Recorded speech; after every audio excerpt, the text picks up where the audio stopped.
मैंने एक ऐसी क्लिप देखी थी कि एक पर्वत के एक छोटा सा टीला था, उसके पीछे एक नदी जा रही थी। वहां एक मगर है, वो एक शिकार के ऊपर तराप मारने की कोशिश कर रहा था, जबकि टीले के ऊपर एक चीता था। उस मगर को ताक के बैठा था कि ये शिकार के लिए जैसे पानी से बाहर आए, ऐसे मैं उसको झपेट करके बाहर ले जाऊं। और हुआ ऐसा ही।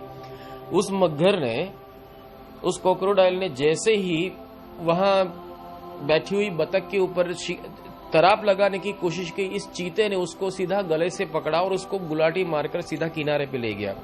और ज्यादातर ये एक आदत होती है, जैसे भूचर प्राणी होते, जो जमीन पर चलने वाले होते, वो पानी में रहने वाले पशु का अगर शिकार करते हैं तो उनको जमीन तक ले जाते हैं, क्योंकि पानी में रहने वाले जो प्राणी होते हैं उसकी ताकत पानी में ज्यादा होती है। इसलिए उस मगर को बहुत दूर तक खींच गया पहले उठाकर, फिर उसको वहां पटका ताकि वो वापस पानी में न चला जाए। इतनी बारीकाई से ये चीज होती है। आप ऑब्जर्वेशन करना सीखो, वहां से तुम्हें पता चलेगा कि तुम जो करना चाहते हो पर तुम्हारे पीछे और भी बहुत सारे लोग, इसलिए तुम्हें सर्व तरह से सावधानी रखते हुए तुम्हें अपने आप को आगे बढ़ाना पड़ेगा।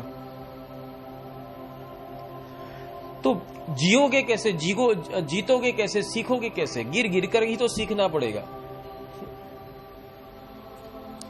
एक सिस्टम आती है, जैसे आप कराटे या जूडो ऐसी कोई लड़ाई की पद्धति सीखोगे तो आपको जानबूझकर गिराया जाएगा। गिराने पर आपको शुरुआत में जब गिरा तो आपको दर्द हुआ, जैसे ही गिरने पर दर्द होता है उसकी संज्ञा आपके सबकॉन्शियस माइंड में जाकर रिकॉर्ड हो जाती है कि अगर गिरेंगे तो ऐसा दर्द होगा और इस तरह से गिरेंगे तो सावधान रहना पड़ेगा। ये एक ऑटो प्रोग्रामिंग है, वो अंदर सेट हो जाता है। बार बार गिराने पर आपका शरीर की जो ऑटो सिस्टम है, कौन सी सिस्टम? ऑटो प्रोटेक्ट सिस्टम, वो एक्टिवेट हो जाती है। और फिर जब आपको फेंका जाता है, आप अपनी समझ से पहले आपका शरीर प्रोटेक्शन कर लेता है खुद को। आपका शरीर खुद को पहले प्रोटेक्ट कर लेता है। तो वो कैसे हुआ? बार बार गिरने पर ये आपके शरीर ने ऑटो प्रोटेक्टिव सिस्टम के अंदर खुद को मोड़ दिया। वो ऑटो सेटअप सिस्टम है, जैसे आपका फोन होता है उसमें आप ऑटो सिस्टम में या तो एक डिफॉल्ट सिस्टम में कैसे सेट करते हो, ऐसा आपके अंदर की भी ये सिस्टम है। इसको एक्टिवेट करनी पड़े। वो कैसे होती है? बार बार जब खुद को तकलीफ में डालते हो, उसको गढ़ाई कहते हैं। इस तरह से अगर समृद्ध होना है तो हर तरह की गढ़ाई चाहिएगी। समाज से भी आपको धोखा मिलेगा, दोस्तों से भी धोखा मिलेगा, बिजनेसमैन से भी धोखा मिलेगा, ग्राहक से भी धोखा मिलेगा। शुरुआत वहीं से ही होगी। और एक बात याद रखना, जब आप बिजनेस करने जाते हो तो समृद्ध होने जाते हो तो एक जगत का एक नियम है, 2% लोगों को अपवाद किया जाए, उसके बावजूद 98% लोग ऐसे हैं जो किसी को समृद्ध होता हुआ नहीं देख सकते। इसको कही जाती है ईर्ष्या। उनके होते हुए अगर तुम्हें समृद्ध होना है तो उनसे लड़ना सीखना पड़ेगा, क्योंकि समृद्ध होना सिर्फ काफी नहीं है। तुम अगर समृद्ध होकर तुम्हें कोई लूट के चला गया तो, तुम समृद्ध हो और तुम्हें कोई लूट के चला गया तो वहां काफी तकेदारी रखनी पड़ती है। सिर्फ बिजनेस करना काफी नहीं है, और ये बार बार अनुभव से सीखा जाता है। पर ये जो मैं आपको अभी अभ्यास करवा रहा हूं, उस अभ्यास से आपके जीवन में आने वाली काफी मुसीबतें ऐसी है जो बिना किसी गिरावट के आप संभलना सीख जाओगे, अगर आपने इस बातों के ऊपर इख्तियार किया तो। इसीलिए हमेशा कुछ चीजों का ध्यान रखें।